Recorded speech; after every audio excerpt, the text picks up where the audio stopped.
Hello and welcome to the RNL Revolution Nothing Less show. Today is Thursday, May 22nd. My name is Annie Day, one of the co-hosts of this show.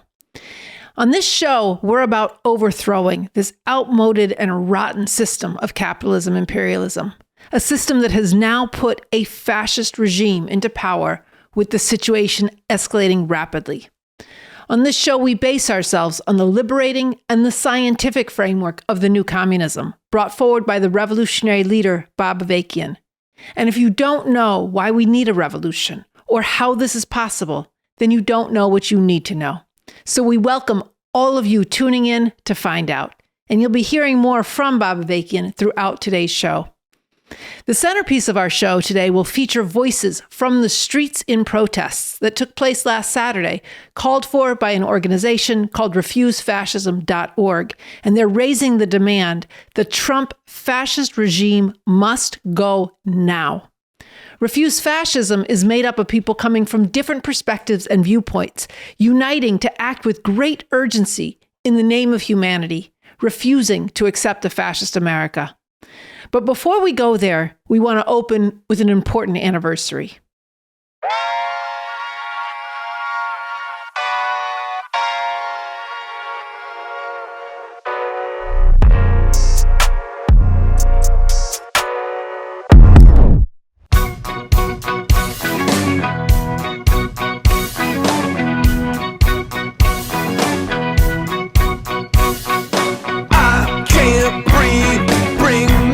My knees, my humanity under a cloud of death. I can't see what's in front of me. Tear gases in these streets, tears down on Mother Street. It stops today. It stops today. From the corner.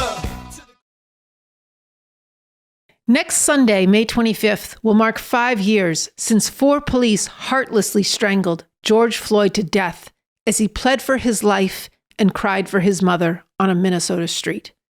As people watched it unfold on video, as the images and the direct experience of years and decades and more of similar outrages crossed their minds, it was finally too much. First in their thousands and then in their millions, people came out in what Bob Avakian called the beautiful uprising, defying the violent repression of the police and fascist vigilantes. This message from Bob Avakian came out 1 week into the uprising. This is Bob Avakian speaking. To all those who have risen up so powerfully and are demonstrating to say no more after the murder of George Floyd and all the other cold-blooded murders by police. To all those who have drawn inspiration from this righteous uprising. To all those who have had the blinders forced from their eyes and have been provoked to think anew about what kind of country it is that we live in. This has raised the biggest questions about what is needed for people everywhere to live fully as human beings. An end to institutionalized racism and murder by police. Nothing less. An end to any way people anywhere are used, abused, and brutalized. Nothing less. We need a world without white supremacy and male supremacy. A world where no one is regarded as alien. A world without war, where people from all over the globe, with a beautiful flowering of diversity, act together for the common good and are truly caretakers of the earth. This is not just a dream. The possibility for this is being powerfully demonstrated in this uprising of the people, of all different races and genders, from all parts of the world, refusing to remain silent or stay passive while all this oppression and brutality goes on. To make all this real, we need revolution, nothing less.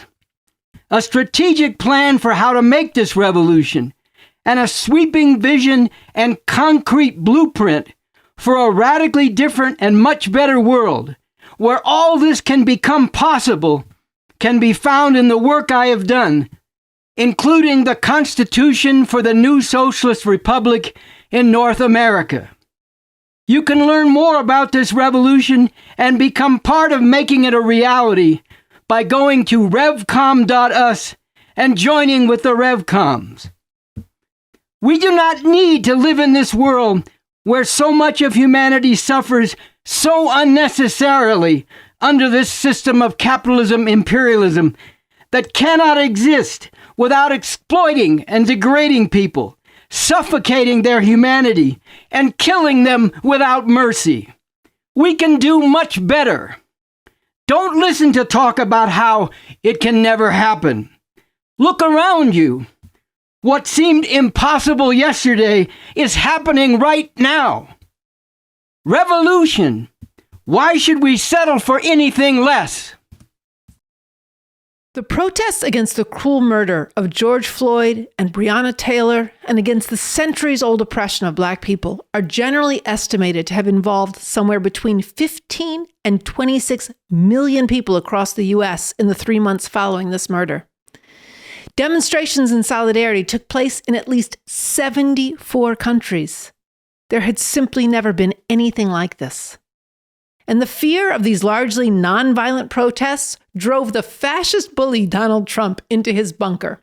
And the question of how to respond to them caused temporary paralysis and serious splits in some of the major ruling institutions of this country.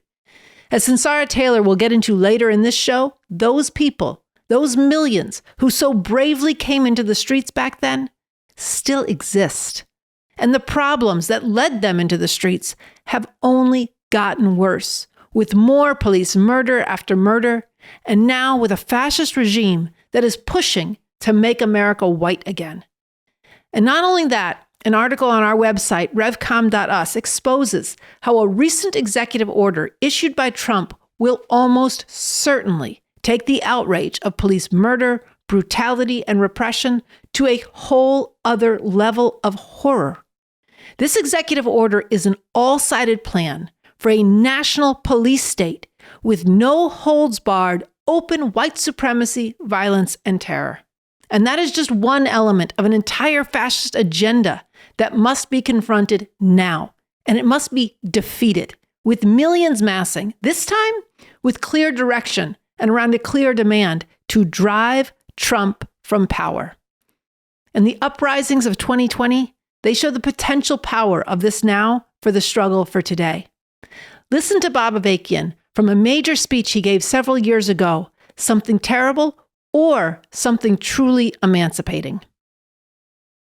When millions of people do take to the streets, and especially when they do so, not just for a day or so, expressing their feelings and then going home, with things returning quickly to normal, but when they do this with real determination and in a sustained way, this can change the political atmosphere and alignment in society as a whole, compelling every section of society and every major ruling institution to respond to this.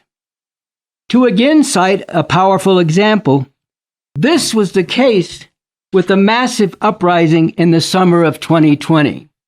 Now, to close this out, we want to draw again from Bob Avakian, answering a huge question that still lives with people. Did any of this protest, did any of this sacrifice do any good? And in this, he returns to the question of the urgency of today. What all this shows is not that all the struggle against this oppression didn't accomplish anything. What it powerfully demonstrates is that the whole system has to go. Only through a revolution to put an end to this whole system and bring into being a fundamentally different, emancipating system can this oppression and all oppression be finally and completely ended. But allowing the Trump regime to carry out its horrific program will only make all this much worse and make the necessary revolution much more difficult to carry out. On the other hand, defeating this fascism through massive, nonviolent, but determined and sustained mobilization, uniting all who can be united against this Trump fascist regime, moving to create the conditions where this regime will be removed from power. This can strike a huge blow against oppression overall, and it can also make a big contribution to creating more favorable conditions for the all-the-way liberating revolution that is needed. So that was from Bob Avakian's social media message, Revolution number 116. Black people should be among the front ranks in the fight to defeat Trump MAGA fascism. You can download that, you can listen to that and read that on Bob Avakian's social media, at Bob Avakian Official. Listen, spread it, discuss it with others. Now let's move to last week's protests and some of the speeches from these protests. I have to say, having watched these were very inspiring and deep, reflecting a broad range of people from many different viewpoints, coming together around the single crucial demand that this fascist regime has to go now. And if we're to have any chance of defeating this fascism, we're going to need a lot more of this. And we want to open this segment with Bob Avakian getting into where we RevComs are coming from as we unite in this struggle side by side with many, many others. Here, Bob Avakian answers a question from Sunsara Taylor in a recent 2-part interview available on this channel. Let's watch. So the RevComs have raised, and you have put out as well in your social media, 2 very important slogans. One is, in the name of humanity, we refuse to accept a fascist America. And the second is, this whole system is rotten and illegitimate. We need and we demand a whole new way to live, a fundamentally different system. And I was wondering if you could talk a little bit about the importance of these 2 slogans, each of them in their own right, and maybe also how they relate to each other. The refusal to accept fascism is extremely important. That goes along with what we were just talking about, the question you just asked. Why is this a time for righteous anger and revolutionary determination? But the first part of that first slogan is also very important. It's the foundation that people need to have to really take this on. That is, in the name of humanity. You know, that's the orientation that people need, not, what's good for America, the most predatory destructive imperialist power in the history of the world. Not what's good for America, but what are the interests of humanity. And we proceed from that.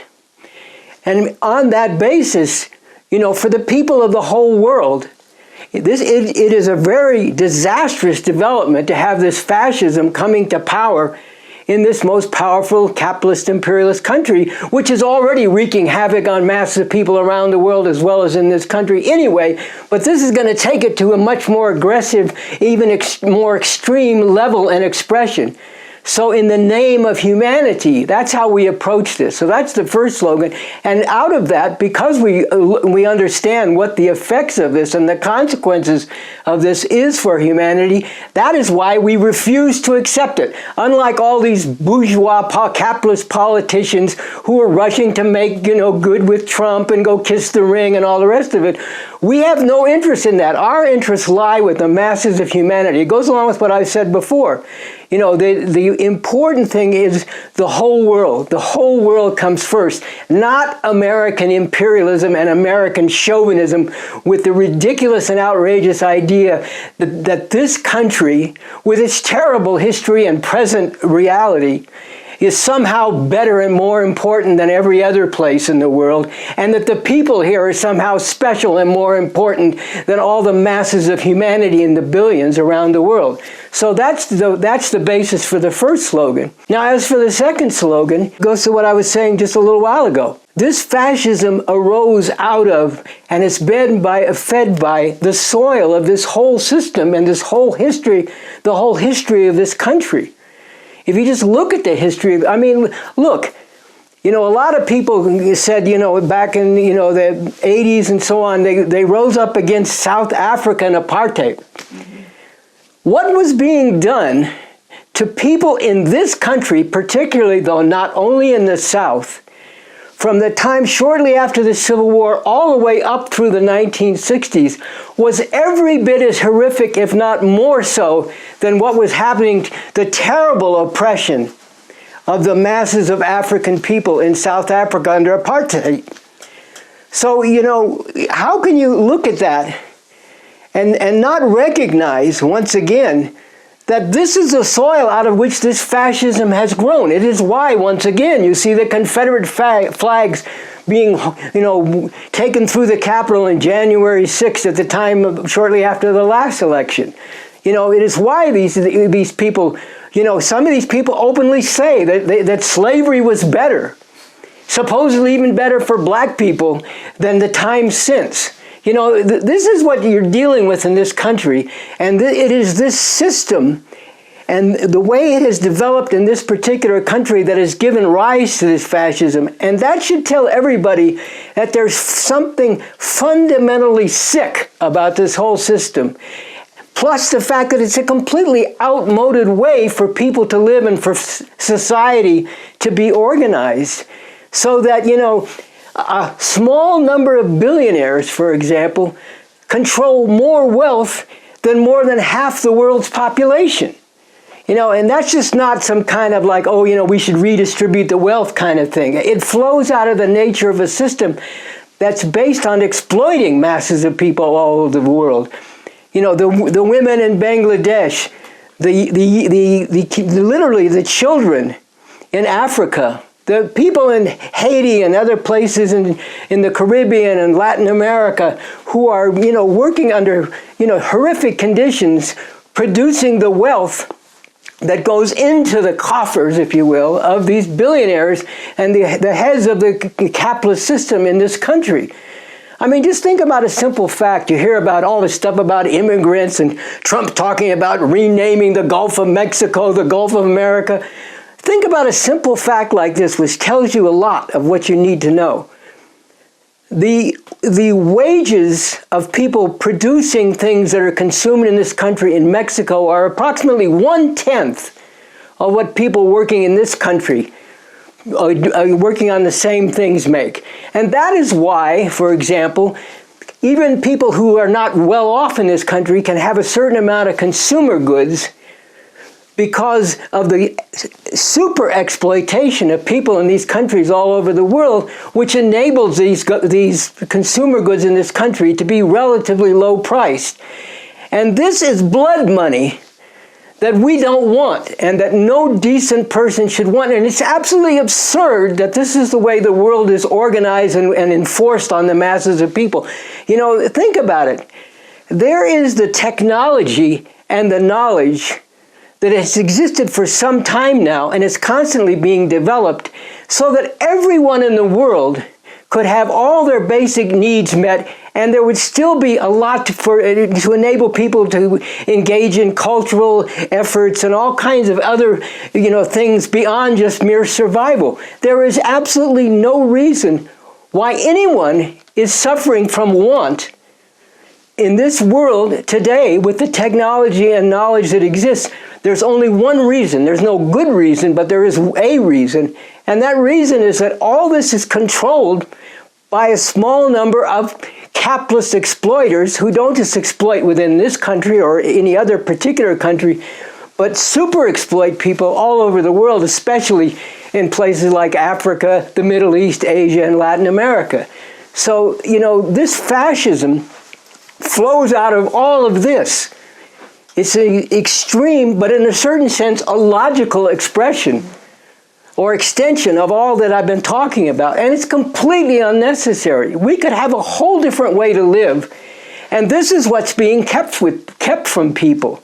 And understanding, that there's no reason why we have to keep living this way with such deprivation and destruction, to say nothing about the threat of nuclear war that's becoming greater these days between the U.S. on the one hand and its rivals in Russia and China, all of whom, by the way, are nuclear-armed imperialist powers, and with the whole destruction of the environment, all of which is posing existential threats to humanity as a whole. There's absolutely no reason why we're still living this way.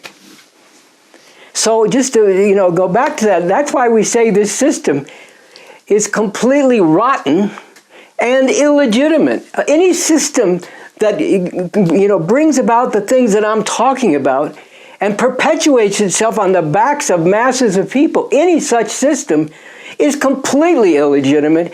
And yes, there is a positive alternative to all this, much as they don't want people to know it.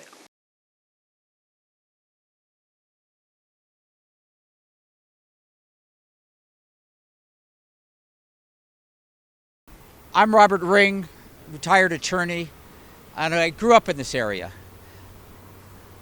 In January, Trump took an oath of office, complete with that American flag on his lapel showing how American he is, swearing to protect and defend our Constitution and our rule of law. Since then, he has done just the opposite. He focuses on immigration, claiming I was elected to clean things up. He claims he's going to get it done. The problem, the tragedy, the threat to our way of life is not the issue of immigration as much as the lawlessness in which he is trying to carry this out. His blatant disregard for our constitutional system. He blatantly disregards our laws. He pardons criminals from January 6th because he likes those guys. He ignores federal court orders.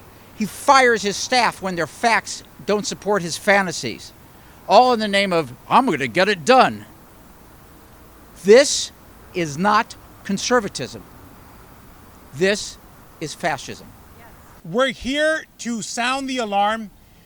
We the people is the way the Constitution starts, because it's supposed to reflect the spirit that the people are in power and the will of the people is represented within the Constitution. Not one man, and certainly not this man. And this is why we're here today. There is a question in the naturalization exam which to ask people, what is the rule of law? The answer is that no man is above the law. And that includes you, Mr. President. No man is above the law. We must all fight for the principles of the foundation of this country as the 14th Amendment is under attack. And we cannot wait, and we should not wait, and we shall not wait. Let me tell you why. Nazi Germany came in about within months. When Hitler took office, it fell within months. He got rid of Congress within months. Congress, if you do not impeach him, you will lose your job. Supreme Court, if you do not express and interpret correctly the Constitution and the laws of this country, you will lose your job. And we will have one person we adhere to, and that will be our fascist president. He is not our king. We do not have a king. We are governed and ruled by the people and for the people. Say no to fascism. Come out. We cannot wait. As the Dred Scott laws and rule has been quoted, I know that already that I would be one of the first if we continue to allow this administration to move forward in their assault on the laws and on the Constitution of the United States. I stand here saying to the Supreme Court that you may continue to support these policies, and if you have any wisdom, you can see, or you should be able to see what he does to those when he is through with them, and when he gets what he wants, he's going to disregard and discard you as well. I stand here also for the stands of the birthright law, because this nation here would not be the great nation in which it is without immigrants. As I stand here with the Refuse Fascism, I stand here because I'm not going to wait for them to come for me. I want us to stop this movement right now before it goes too far. One of the things that our ancestors left for us was a legacy, anti-fascist, anti-Nazi legacy. They left us with that legacy. It is our birthright. It is something that we should not fail our ancestors to continue this fight against fascism. Yes, it is wrong. I want to cite to my brother, the great Frederick Douglass, who said when he fought against slavery, it was for himself. When he fought against racial discrimination, it was for his people. When he fought for the rights of women, he found some nobility there. struggling and fighting for and advocating for the rights of others is what is it about. He has defined what it means to be an ally, because no minority movement can succeed without the support of allies. We need to be allies to each other, every single one of us. We can't do this without each other. In the name of humanity, we refuse to accept a fascist America. The Trump fascist regime must go now. Trump must go now. Trump must go now. Trump must go now. Trans rights are under attack. What do we do? Stand up, fight back. Immigrant rights are under attack. What do we do? Stand up, fight back. I want to thank all of you for coming out today, for demonstrating the courage we need in this moment, for standing up and speaking out, and for demanding that the Trump fascist regime must go. My friends, when we go through the ever-growing list of Donald Trump's crimes, we must not lose sight of the common thread that ties them all together. Do not get me wrong. Yes, at Refuse Fascism, we support righteous struggles against each of the different parts of Trump's lethal agenda. We oppose his vicious war on immigrants. Hell no! We abhor his multiple attacks on gay and trans people. Hell no! We abhor his war on women and girls. Hell no! His war on free speech and public assembly. Hell no! His war on lawyers and judges and basic constitutional principles and the rule of law. Hell no! Hell no! We despise his wars on voting rights, on universities, on a free press, and on intellectual freedom. Say it with me, hell no. Hell no! We are revolted by his attacks on science, on environmental sanity and public health. Hell no. Hell no! We loathe his attack on a rules-based world order in a planet stocked with nuclear weapons. Last month, I spent some time in Germany. Now, while most people try to spend their vacations on the beach, sipping cocktails, I went to Germany in part to immerse myself in trying to understand the rise of authoritarianism there in the 30s. An authoritarianism that metastasized into the Nazism that we all learned about in our high school history classes. An authoritarian fascism with a racist and white supremacist bent that brought forth the horrors that were rained down on the world by Hitler and the Third Reich. Fascism is not just a cuss word to throw around at every reactionary thing you don't like. It has three core components: virulent white supremacism, virulent patriarchy misogyny, and virulent xenophobic nationalism. All wrapped up in an authoritarian agenda of a war on democracy, a war on the rule of law, a war on reason, and a war on truth. As we say on our website, refusefascism.org, fascism foments and relies on xenophobic nationalism, racism, misogyny, and the aggressive reinstitution of oppressive traditional values. Once in power, we say on our website, fascism eliminates traditional democratic rights, dissent is criminalized, the truth is bludgeoned, group after group is demonized and targeted along a trajectory that leads to horrors. And my friends, Trump and his regime check off all these boxes. During my trip to Germany, one of the places I visited was Dachau. It was my second time there. My first time was when I was 22 years old and fresh out of university. It had an impact then. But this time, in these times, it just landed differently. For those unfamiliar with Dachau, it's about 45 minutes outside of Munich. It was the first camp established for political prisoners by Hitler and the Reich. It went up just weeks after Hitler was appointed chancellor, and once he was in power and it was set up, it was a place that was utilized to sweep up and detain anyone deemed an enemy of the state. Dachau became the model for all later concentration camps, and it served as a school of violence for the SS.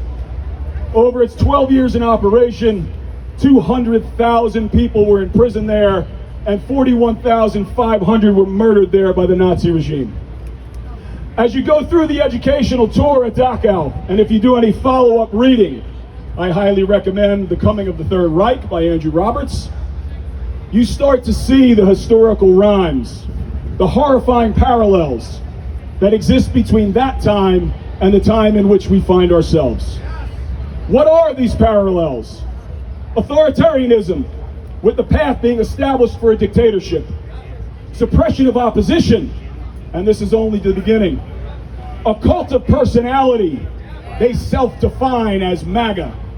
Extreme nationalism, rejection of democratic ideals, the desire for a strong leader, a father figure.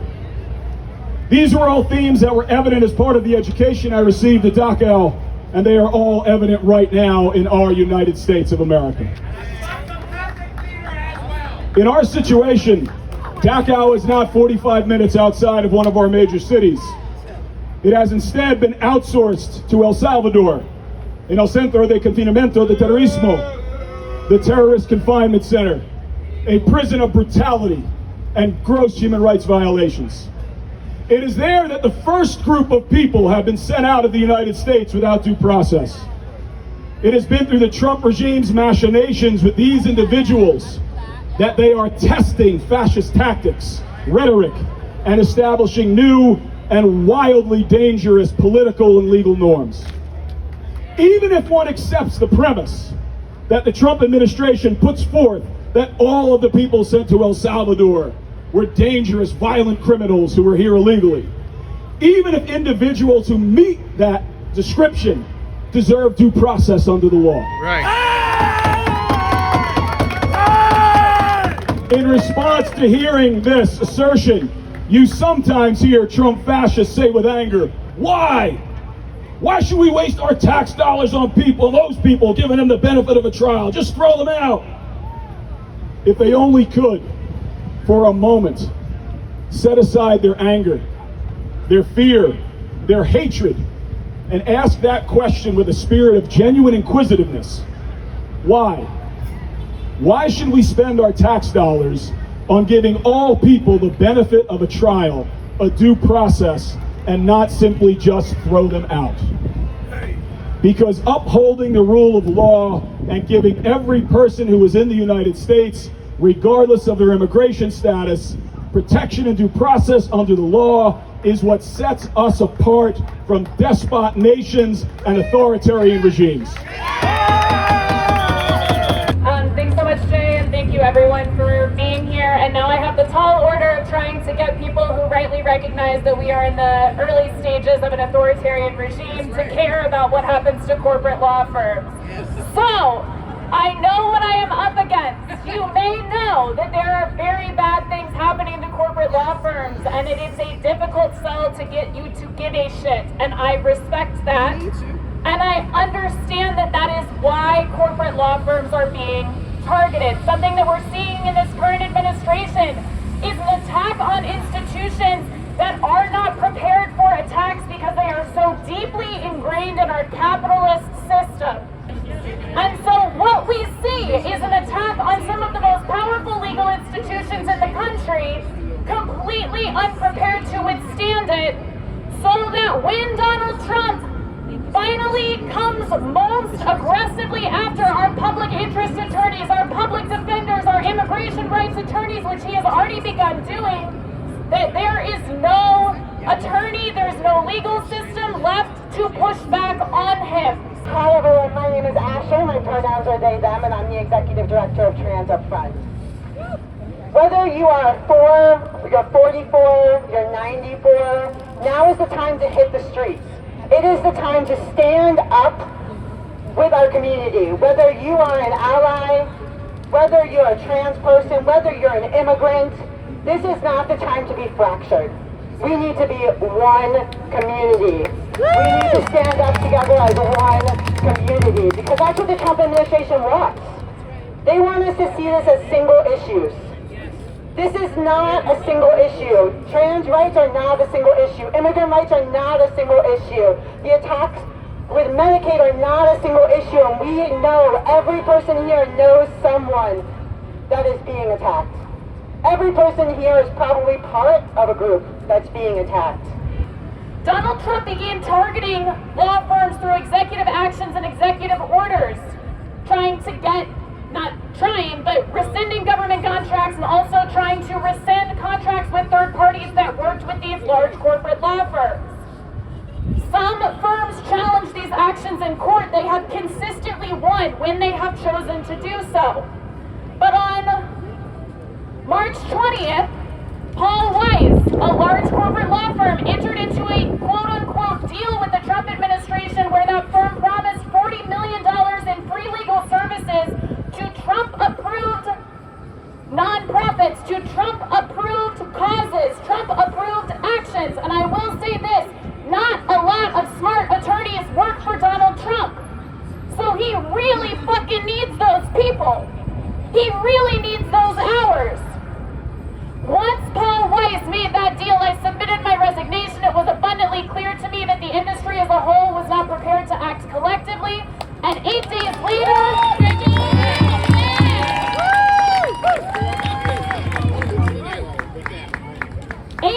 later, my former employer, Skadden Arps, entered into a proactive deal offering the Trump administration $100 million in free legal services. He has since come out and said that among the things that he wants to focus those free legal services upon are defending killer cops, defending terrorists. They can't get people to take those cases because those causes are evil. And so, he has gotten these firms to enter into deals with him that no one has seen. He now has $1 billion in promised legal services from law firm Chicago-based Kirkland & Ellis, Skadden Arps, Paul Weiss, Cadwalader. Right now, the Trump administration is trying so hard to take our community and separate it out. It's trying so hard to fearmonger, to spread misinformation, to rely on all of our community, society, to believe social media, to believe hate speech. But we know better. We know better. We do our research. We know the people we stand next to.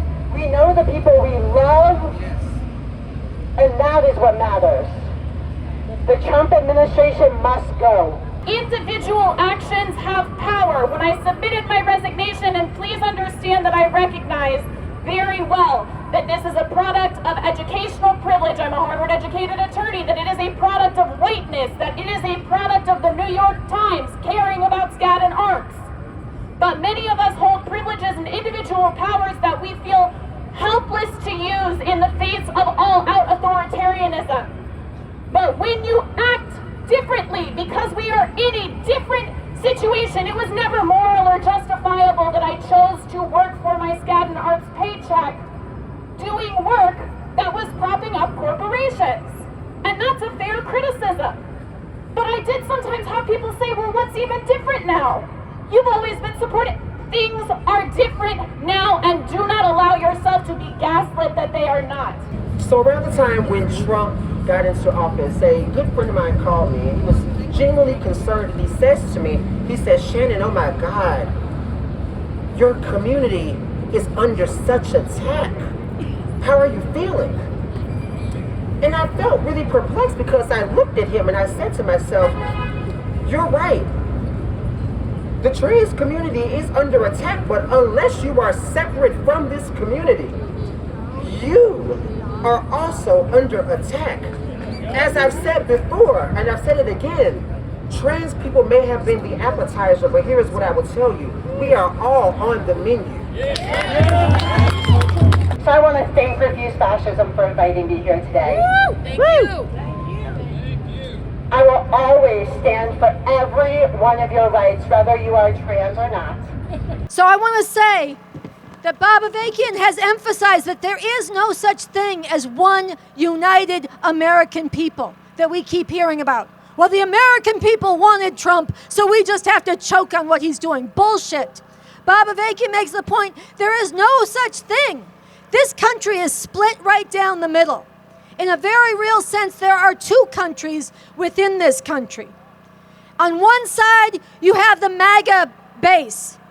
They are thrilling at everything Trump is doing. I'm talking about the January 6ers, the ones who mock immigrants and trans people, the ones who want to bring back open segregation and white supremacy, the ones who think that women are nothing more than baby-making machines and objects of sexual plunder.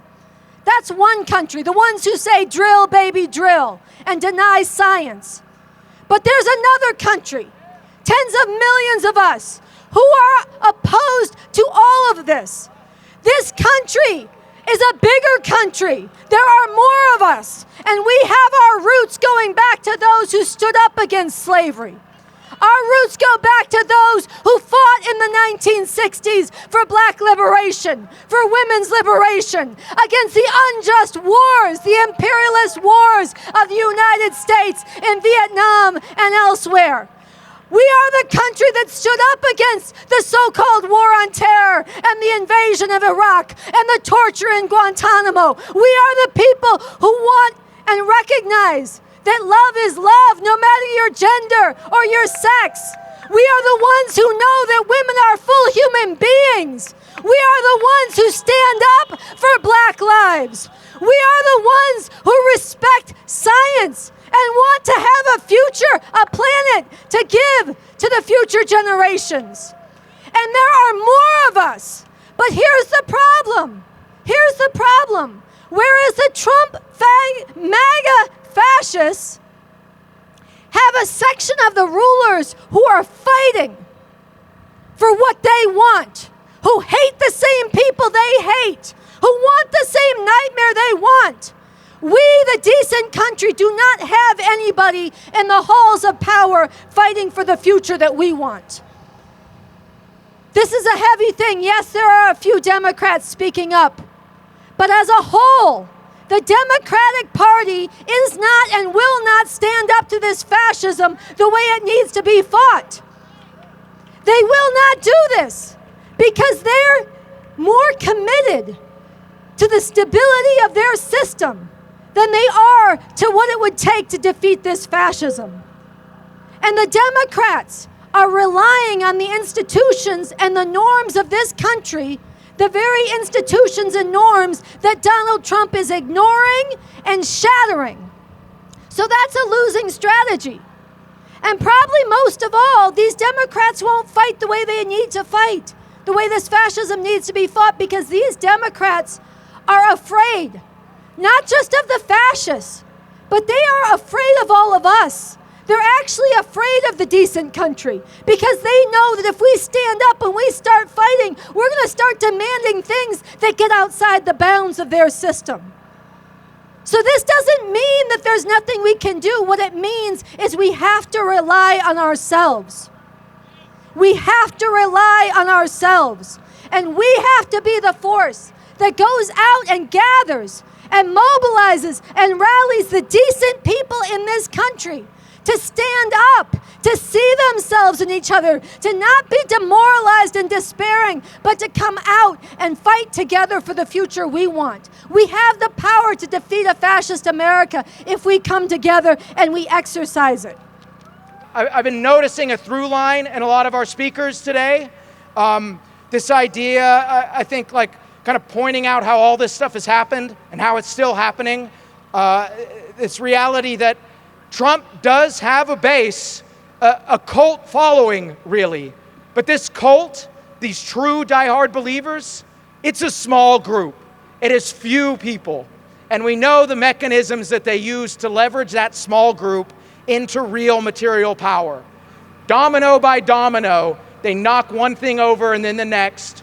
The next domino after their cult, they go to the people who are, maybe not paying attention to politics, but disaffected by decades of economic decay, and they're able to leverage this story that's deeply rooted, unfortunately, as a strand in American history that we're all aware of, that uses separation and bigotry to try to get people to accept delusional, easy solutions to the complicated problems of reality. So they sell them this idea that it's the other, that it's the immigrant, that it's, you know, whoever they don't like in that moment, and they knock over that next domino, who might not have even been true believers, but they follow after the cult domino, and now Trump's got their back. And then the next people who don't, maybe not fully involved in politics, but they just see now there's kind of a mass building, and that domino goes over. And then they see the press gaslight people who are recognizing what's going on, and then boom, next thing you know, the press isn't paying attention, they're not really acknowledging and putting a spotlight where they need to be. Next domino. Business out of self-interest or out of just fear and self-preservation. Next domino over, one after another. And then unfortunately, it even gets to people of conscience, people who feel in their gut this is wrong, but start to feel like, well, what am I gonna do? I'm just a regular person. And then boom, that's another domino down. And then it comes to a group like this, the people who are united by their conscience, even though they're coming from different perspectives, and they refuse to fall over. And that's what this group represents here. And the thing about dominoes is they fall both ways. So what I see here is that domino that's gonna push back. And then the next domino is maybe the people walking out here on the street who hear this and they're like, yeah, I think this group is right. I feel it in my gut. I think I'm gonna be part of this. I think there is something to be done. Boom, there's another domino and another domino, all the way back to the first domino who can be the cult domino who might not ever be convinced, but the one right before it maybe is like, you know, this isn't what American idealism is about.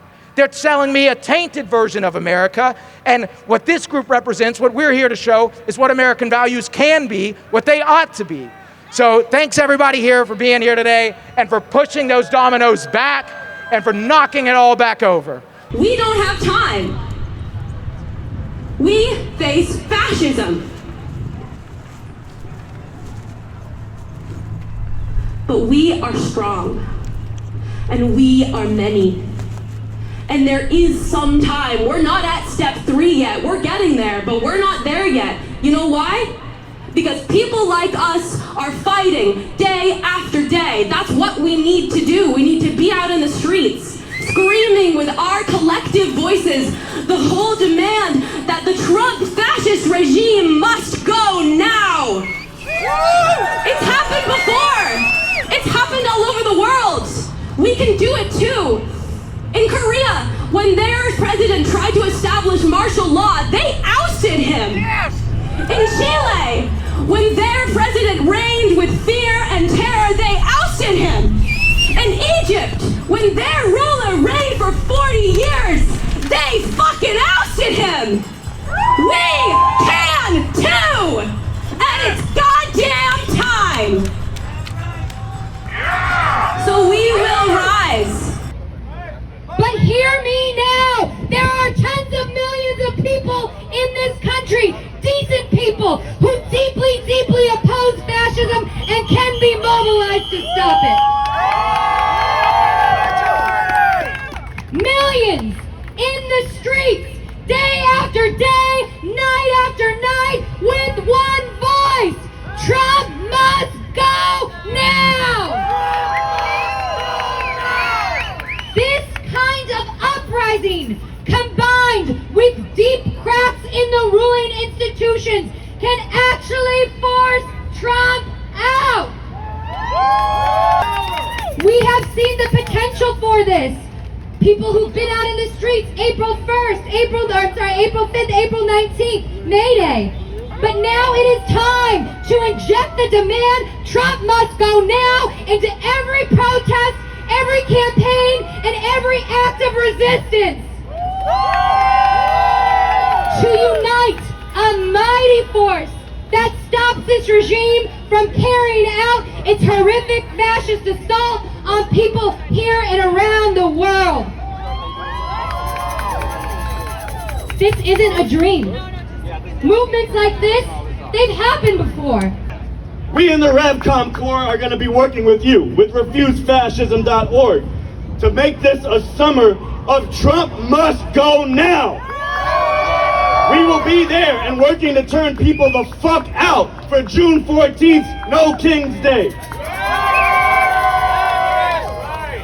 And we have seen on the positive side of things, not only the momentum and direction of fascism, we have seen the potential for the decent people who are opposed to this to find their courage and their strength in collective action and self-sacrificing struggle. We have seen hundreds of thousands and perhaps millions of people since April 5th turn out in opposition to Trump's MAGA fascism. But what we have not yet seen and what is needed and what you are part of doing here today is joining the streams of struggle into one hand to demand Trump must go now! Trump must go now! Before I end, let me say this. As you heard, I am facing charges.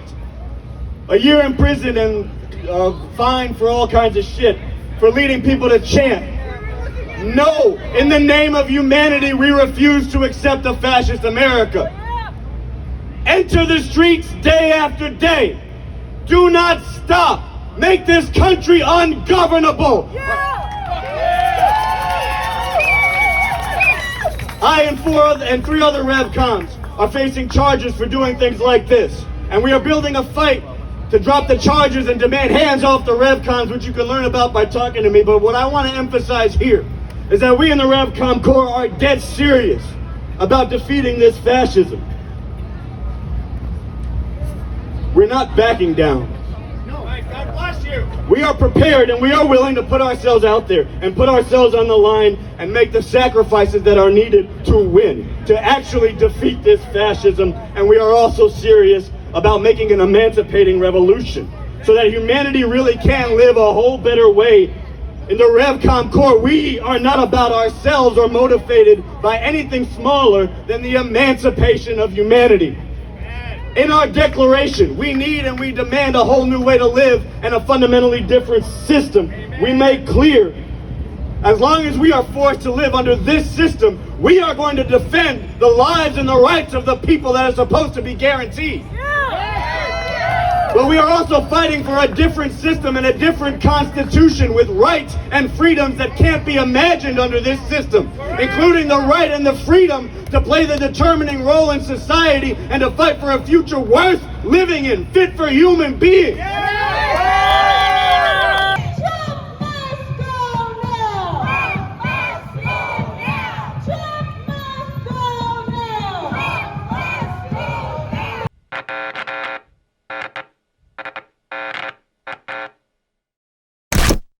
Now, again, we need much more of that. Get organized with Refuse Fascism. Go to their website, refusefascism.org. Follow them on social media and make plans now for the mass protests on June 14th, being called by other organizations, but it needs to be massive, massive people in the streets and being marked by this demand. So start organizing now. And like I said, go to refusefascism.org. So now moving briefly to the genocidal hellscape in Gaza. This is a nightmare caused by the U.S. and Israel. And there's an important article on our website, revcom.us, which takes people through Israel's plan for a final solution in Gaza.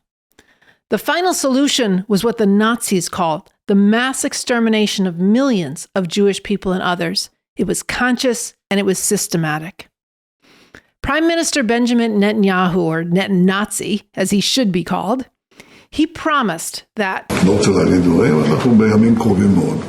אבל לא יהיה מצב שאנחנו נפסיק את המלחמה, אני לא אומר, אתה יכול לעשות הפסקת אש לזמן ידוע, אבל אתה לא יכול, אנחנו הולכים עד הסוף. Now, Net-Nazi made clear that all the way means relocating whoever happens to survive the massive bombardment to other countries that are willing to take them in. אנחנו הקמנו מנהלת שתאפשר להם לצאת, אבל הבעיה אצלנו זה דבר אחד, אין לך, אתה צריך מדינות קולטות.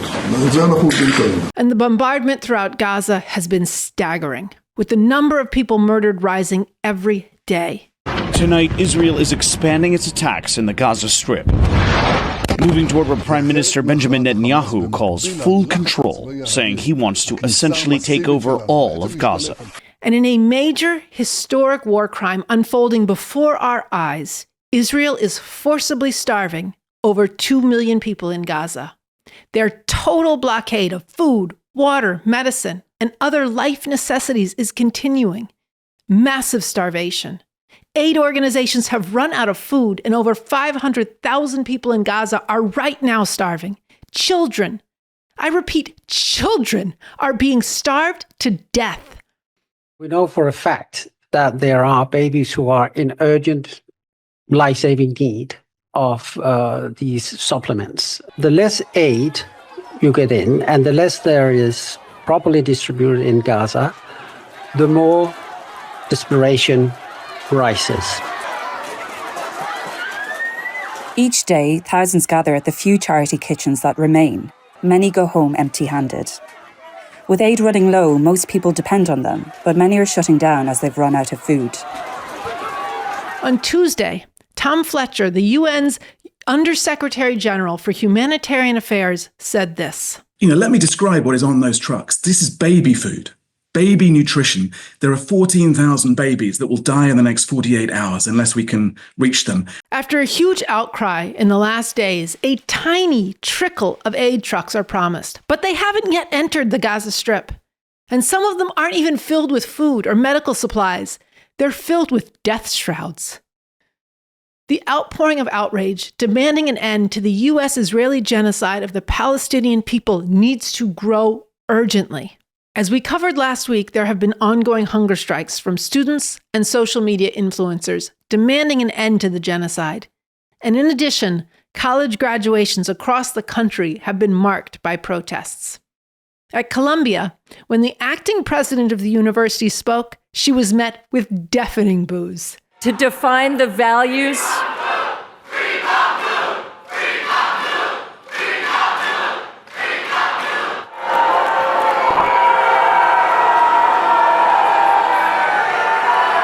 Good morning, class of 2025.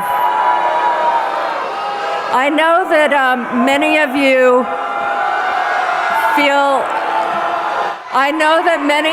feel some amount of frustration with me. And just yesterday, the RevCom Corps for the Emancipation of Humanity was out on campus where alumni were burning their diplomas in protest.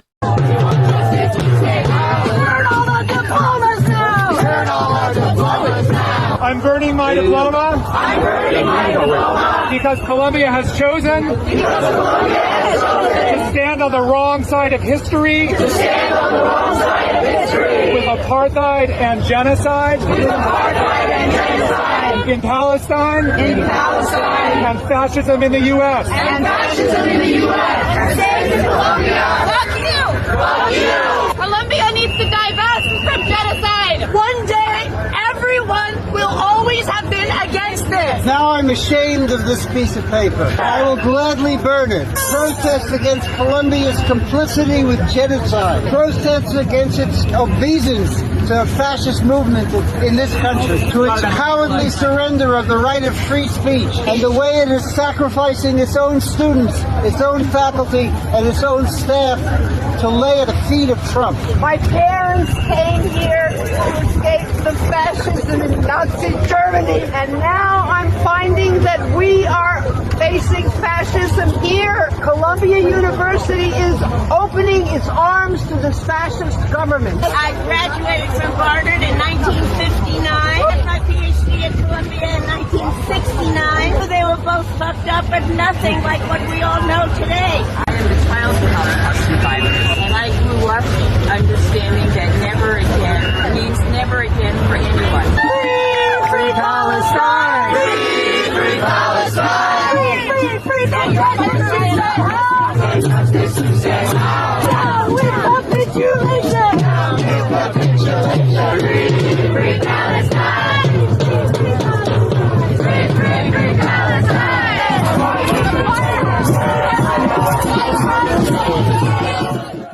At NYU, a student spoke powerfully in protest. My moral and political commitments guide me to say that the only thing that is appropriate to say in this time and to a group this large is a recognition of the atrocities currently happening in Palestine. The genocide currently occurring is supported politically and militarily by the United States, is paid for by our tax dollars and has been live streamed to our phones for the past 18 months, and that I do not wish to speak only to my own politics today, but to speak for all people of conscience, all people who feel the moral injury of this atrocity. And I want to say that I condemn this genocide and complicity in this genocide. Thank you to the class of 2025, and congratulations. And the school is withholding their diploma. And this was followed up by powerful demands from the graduation stage at NYU Law School.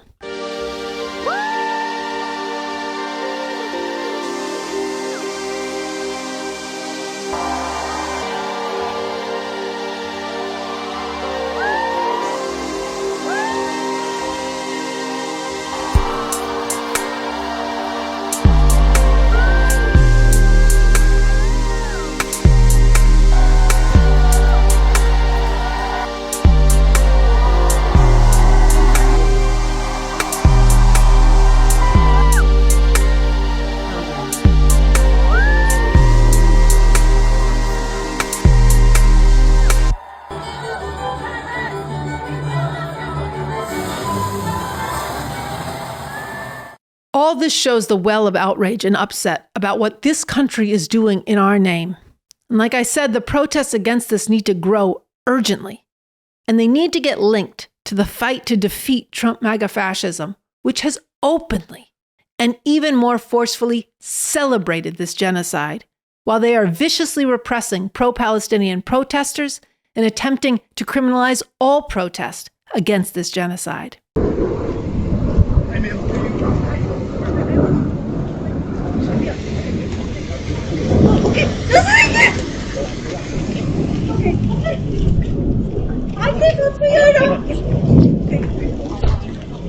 You're going to be under arrest. So turn around. Okay, Stop resisting. Stop resisting. Okay, he's not resisting. He's giving me his phone, okay? He's not, I understand, he's not resisting. Put your arm around. There's no need for this. Don't worry about it. You're going to have to come with us. Don't worry. I'm coming with you, no way. No one's resisting, no one's getting worked up. You guys really don't need to be doing all of that. حبيبي كيف بدي اتصل فيك؟ Take Amy. Call Amy. Okay. Hi Amy. Yeah, they just like handcuffed him and took him. I don't know what to do. So we just showed you what a real genocide looks like. A genocide being carried out by Israel, financed and backed by the USA. A genocide that was begun under Biden, taking dramatic proportions, and which has now gone to a whole other level under Trump. That is genocide. Now, just yesterday, Donald Trump staged another of his Oval Office surprise beatdowns, this time with Cyril Ramaphosa, the president of South Africa. In this office beatdown, Trump repeated his utterly false, his obscene claim that white people in South Africa are undergoing genocide. Trump talked about so-called refugees from South Africa. A lot of people are very concerned with regard to South Africa, and that's really the purpose of the meeting, and we'll see how that turns out. But we have many people that feel they're being persecuted, and they're coming to the United States. So we take from many locations if we feel there's persecution or genocide going on. And we had a lot of people. I must tell you, Mr. President, we have had a tremendous number of people, especially since they've seen this. Generally, they're white farmers, and they're fleeing South Africa, and it's a very sad thing to see. But I hope we can have an explanation of that, because I know you don't want that. President Trump has ground all U.S. refugee admissions to a halt, except for one group, the white Afrikaner ethnic minority that once led South Africa's brutal apartheid regime. So at the very time when Trump has shut down all ability for anyone in the world to apply to asylum to the U.S., they have opened their doors to white Afrikaner refugees. And they're being welcomed in at the very time that Trump's Nazi ICE police hunt down Venezuelans, Haitians, Salvadorans, Chinese, and other non-white immigrants, often trying to ship them to concentration camps in the dead of the night, or ship them halfway around the world to South Sudan or El Salvador against court orders. This is ugly, lying, open white supremacy. And when you consider that for centuries, European Afrikaners brutally oppressed the African people in South Africa, who were there well before white people stepped foot on the land. The apartheid regime that these Afrikaners put into place was one of total dispossession, total control of Black African people. African people needed passes to travel in their own home country from one place to another. They were confined in concentration camp-like slums. Their leaders were imprisoned for decades or murdered by police in so-called interrogations. So we want to close out today's show with something that Bob Avakian said 5 years ago, and it ties all of the themes of today's show together. This is a 10-part series that you can find on revcom.us, Donald Trump, Genocidal Racist. Genocide means killing off a whole people, or a large part of that people. Genocide is what the Europeans did to the native peoples in America while stealing their land. Genocide is Hitler and the Nazis murdering 6 million Jews. Donald Trump is a genocidal racist. Donald Trump hates Black people and everybody who's not a white, English-speaking Christian American. If he could, he would kill off a whole lot of them and put many of the rest in jail for life or drive them out of the country. Trump has spouted and shouted vicious racism for years and decades. Trump's niece, Mary Trump, who knows him well, said this about him: "I can only imagine the envy with which Donald watched the cop killing George Floyd. I can only imagine that Donald wishes it had been his knee on Floyd's neck." Think about that. What do you think Trump will do if he can get his knee even more firmly on the necks of Black, brown, and Native peoples? Yes, even after slavery was ended, Black people have been continually subjected to horrific oppression and terror right down to today. But the fully unleashed rule of genocidal racism, which is what Trump is aiming for, would be a horror on a whole other level. The slow genocide of Black people, which has already been going on through things like mass incarceration and continuing murder by police, can quickly become a much faster and more complete genocide if Trump and his regime succeed in remaining in power and carry forward their fascist program.